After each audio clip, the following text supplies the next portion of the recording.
تو ایک باپ کے اگر 100 بیٹے ہوں گے تو 99 ختم ہو جائیں گے، ایک بچے گا. یہ حدیث ہے، حدیث ہے صحیح. اور آپ نے فرمایا ویل للعرب من شر قد اقترب، عربوں کے لیے ہلاکت ہے، عربوں کے لیے بربادی ہے اس شر سے جو قریب آ چکی ہے. اور آج جس طرح انہوں نے ان کی تہذیب کو اختیار کر لیا ہے، دبئی جا کر دیکھیے، بدترین مغربی معاشرہ جو ہے وہ دبئی کے اندر ہم نے قائم کر کے دکھا دی. اب سعودی عرب اس راستے پر بڑھ رہا ہے. اور اس کے بعد نمبر 2 پر جو ہے ہم پاکستانی ہیں.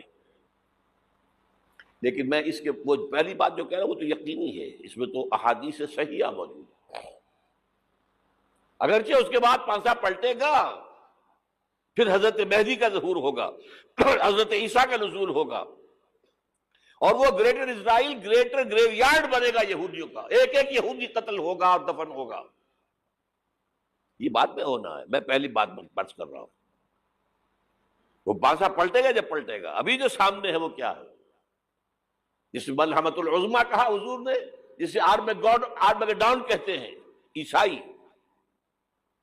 آرمگیڈون کی اگر کہیں جا کر آپ دیکھیں گے، آپ ڈکشنری میں مانی تو کیا لکھا ہے؟ A very big war which will be fought between the forces of evil and good before the end of this world. اس دنیا کے خاتمے سے پہلے خیر اور شر کی قوتوں کے درمیان بہت بڑی جنگ ہوگی. ارمجدون اسے کہتے ہیں عربی میں، اور ارمگیڈون اسے کہتے ہیں انگریزی کے اندر. اور یہ بائبل کی آخری کتاب کے اندر ہے، جو اس میں کہ مکاشفات یوحنا، ریولیشنز آف سینٹ جان.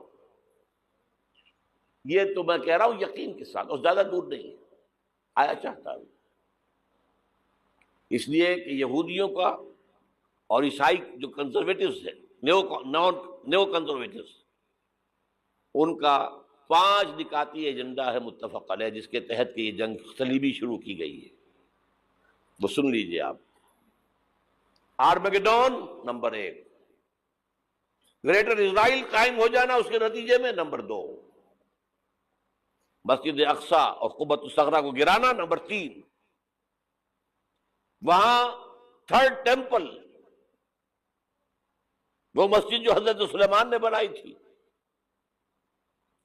1000 قبل مسیح میں، پھر برباد کی تھی نبوکدنضر نے، دوبارہ بنائی گئی، پھر دوبارہ ختم ہوئی 70 عیسوی اور تک گری پڑی ہے. ان کا خانہ کعبہ گرا ہوا ہے 70 عیسوی سے لے کر آج تک. ایک دیوار ہے ویلنگ وال، جہاں جاتے ہیں، روتے ہیں، پیٹتے ہیں، ماتم کرتے ہیں. وہاں وہ بنے گا 3rd ٹیمپل. اور نمبر 4، اس میں لا کر رکھا جائے گا تخت حضرت داؤد کا. یہ تخت کہاں ہے اس وقت؟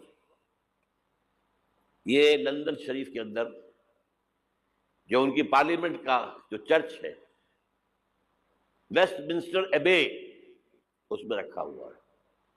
ایک پتھر تھا جس پر بٹھا کر حضرت داؤد کی تاج پوشی ہوئی، پھر حضرت سلیمان کی ہوئی، پھر وہ پتھر رکھ دیا گیا جب حضرت سلیمان نے بنایا ہیکل مسجد اقصیٰ، وہاں رہا وہ.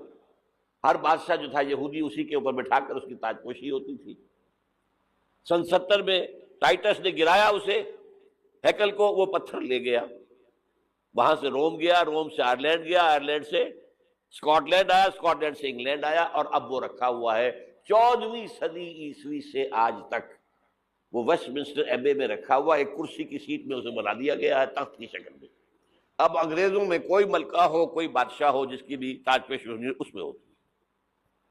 یہ لا کر رکھا جائے گا 3rd ٹیمپل میں، اور اس پر یہودیوں کے خیال کے مطابق ان کا مسیحا آئے گا جو مسیح الدجال ہوگا.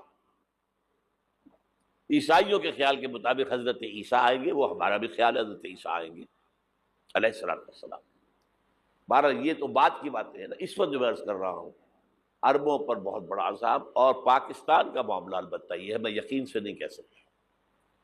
ہینگنگ ان دی بیلنس، ہو سکتا ہے اللہ تعالی ہم پر رحم فرمائے، ہو سکتا ہے، اگرچہ اس کی کچھ شرائط ہوں گی. چمن کے مالک اگر بنا لیں موافق اپنا شعار، اب بھی چمن میں آ سکتی ہے پلٹ کر چمن سے روٹھی بہار، اب بھی ہو سکتی ہے. اور یہ بھی ہو سکتا ہے کہ اللہ تعالیٰ نے معجزانہ طور پر ہمیں ملک دیا، ہم نے اللہ سے بدعہدی کی، وعدہ خلافی کی، غداری کی، لہذا سزا دی جائے اور ہم سے یہ ملک چھین لیا جائے۔ It's just possible. دور نہ سمجھے، اسے انہونی بات نہ سمجھے۔